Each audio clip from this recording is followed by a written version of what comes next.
The Arabian Nights episode 11।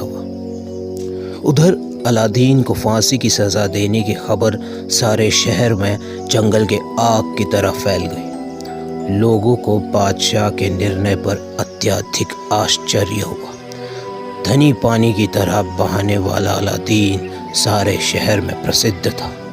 शहर की आम जनता की भांति नेताओं की भी हमदर्दी अलादीन के साथ थी। कोई नहीं चाहता था कि उनका चहेता अलादीन फांसी पर झूले।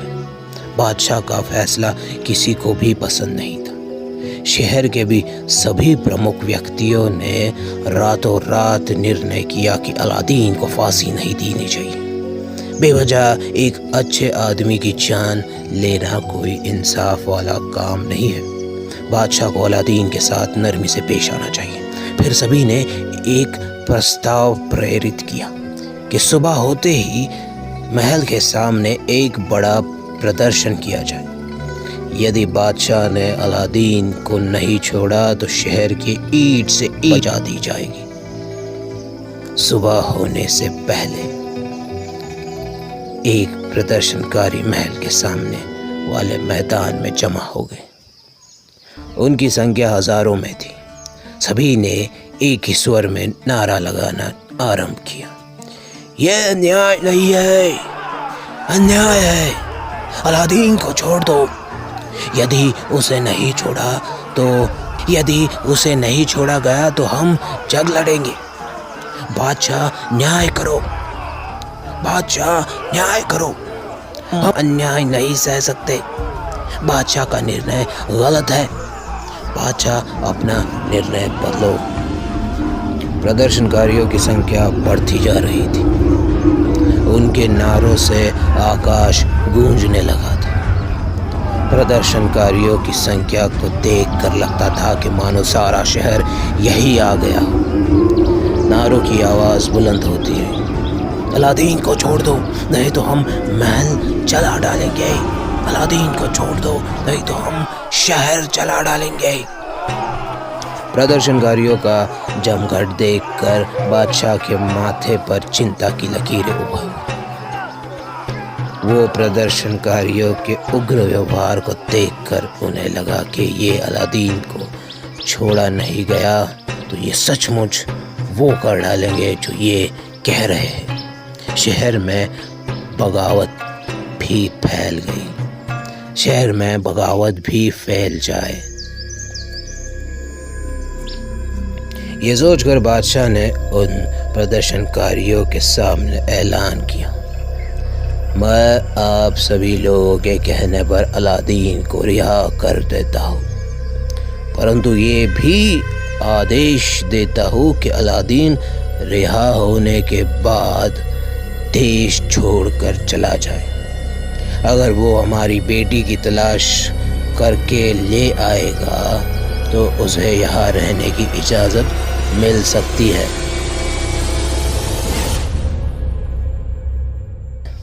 अगर वो हमारी बेटी को ना ले सका तो और पुनः इस देश में नजर आया तो उसका सिर धड़ से अलग कर दिया जाएगा। बादशाह के निर्णय से सभी प्रदर्शनकारियों ने स्वागत किया। सभी अपने अपने घरों की तरफ चले गए। अलादीन को रिहा कर दिया। साथ ही बादशाह की ये आदेश भी सुना गया कि तुरंत ये देश छोड़कर चला जाए। यदि ये दोबारा कहीं नजर आया तो उसे मारा जाएगा। शहजादी के गम में अलादीन की हालत पागलों जैसे हो गई। महीनों का बीमार नजर आने लगा था। वो पागलों की भांति शहजादी का नाम पुकारता हुआ जंगलों में भटकने लगा। उसकी दशा पागलों की भांति हो चुकी थी। अनजान लोगों उसे पागल समझते थे।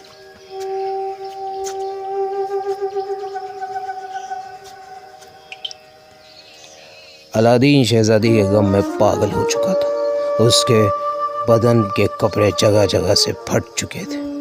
बाल दाढ़ी सब कुछ बढ़ चुके थे। सारा शरीर मिट्टी धूल से अटा पटा हो गया था। ये तक कि वो सूख कर कांटा हो चुका था। क्योंकि खाने पीने की उसे सूद नहीं थी। बस रात दिन शहजादी का नाम ले लेकर जंगलों में भटकता था। उसकी हालत दयनीय थी। अब उसे कोई भी पहचान नहीं सकता था। उसे कोई ये नहीं कह सकता था कि वो अलादीन है, जो दोनों हाथों से धन लुटाया करता था, जिसके कदमों तले कभी धन पड़ा रहता था। आज वो भिखारी जैसा लगता है। उसकी शक्ल देखकर बच्चे डर कर भाग जाते हैं और ये कहता है कि पागल पागल। उसे पागल पागल कहकर पत्थर फेंक कर मारते। एक दिन अलादीन एक कुएं में मुंडेर पर बैठा सोच रहा था कि वो क्या था और क्या हो गया। इस जिंदगी से बेहतर तो मौत है। अगर मैं मर जाऊँ तो इस जिल्लत भरी जिंदगी से तो छुटकारा मिल जाएगा। ये सोचकर उसने कुएं में छलांग लगा दी।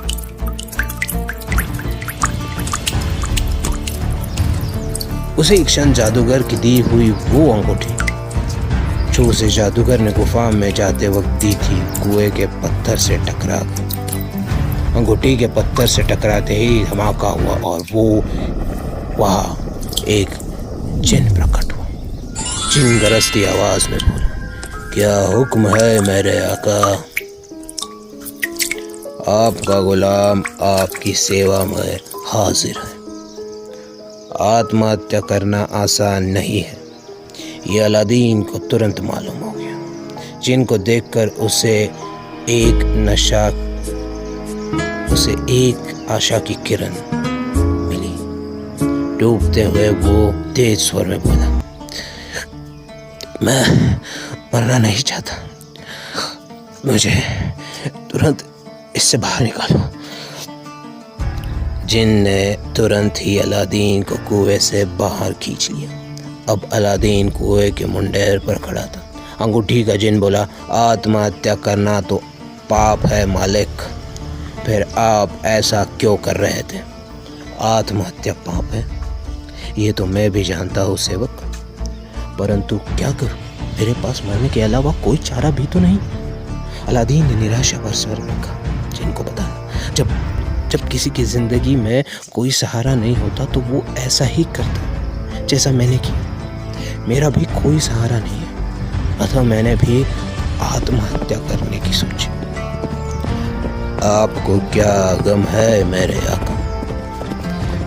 आप मुझे बताइए, मैं आपका गम दूर करने के लिए अपनी जान दे सकता हूँ। जिनके बाद अलादीन को सांत्वना दी। उसने पूछा, क्या तुम मुझे बता सकते हो कि मेरा महल कौन ले गया है? जी हाँ, आपका महल अफ्रीका का एक खतरनाक जादूगर ले गया है। क्या तुम मुझे वहाँ ले जा सकते हो? क्यों नहीं आका, अवश्य पहुँचा सकता हूँ। आप मेरे कंधे पर बैठिए और मैं आपको अफ्रीका ले चलता हूँ। ठीक है, तो फिर आइए मेरे कंधे पर बैठ जाइए। अलादीन जिन के कंधे पर बैठ गया और जिन अलादीन को लेकर आकाश में उड़ चला। जिन काफ़ी ऊपर ऊंचाई पर उड़ रहा था। रास्ते में जिन से अलादीन ने पूछा, क्या तुम मेरे महल को वापस मेरे देश नहीं ला सकते? नहीं मालिक, ये कार्य मेरे वश में नहीं है। जिन स्पष्ट बोला, ये कार्य सिर्फ चिराग का जिन ही कर सकता है। मैं आपको सिर्फ आपके महल के छत पर पहुंचा सकता हूँ। ठीक है भाई अलादीन, तुम मेरे महल के छत पर उतार दो, बाकी काम मैं स्वयं कर लूँगा। उधर अफ्रीका में स्थिति अलादीन के महल में वो शैतान जादूगर शहजादी के सामने खड़ा था और शहजादी की बेबसी पर ठहाके लगाकर हंस रहा था। ठहाके लगाते हुए जादूगर बोला, तुम वाकई दुनिया में सबसे खूबसूरत शहजादी हो। तुम्हारे रूप रंग का मैं दीवाना हो चुका हूँ। मैं तुम्हें अपना बनाना चाहता हूँ शहजादी, और ये मैं करके रहूँगा। तुम्हारे बिना अब मैं जी नहीं सकता, लेकिन तुम्हारी बात मुझे समझ नहीं आती है। हर समय उस मुल्क अलादीन की याद में रोती रहती हो तुम। मुझमें अलादीन से अधिक शक्ति है। मैं चाहूँ तो इसी समय तुम्हें अपना बना सकता हूँ, मगर नहीं, मैं तुम्हारे साथ कोई जोर जबरदस्ती नहीं करना चाहता शहजादी। मैं चाहता हूँ कि तुम अपनी मर्जी से मेरी दुल्हन बन जाओ। मैं नहीं चाहता कि तुम्हें कोई कष्ट हो, और ना ही ये चाहता हूँ कि मुझे तुम्हारे साथ कोई जोर जबरदस्ती करनी पड़े। लेकिन मैं तुझ जैसे दुष्ट के साथ कभी शादी नहीं करूंगी। शहजादी ने क्रोध से विफरते हुए कान खोलकर सुन ले। जादूगर भड़क के बोला, मेरे धैर्य का बांध टूट चुका है। अब मैं तेरे बिना नहीं रह सकता। यदि आज शाम तक तू मेरी दुल्हन बनकर स्वीकार नहीं किया तो फिर तेरे साथ जबरदस्ती करने के सिवा और कोई चारा नहीं, और मुझे यहाँ कोई रोक नहीं सकता। मैं जैसा चाहूँगा तेरे साथ वैसा बर्ताव करूँगा। कान खोल कर सुन ले अच्छी तरह शहजादी, ये मेरी आखिरी चेतावनी है।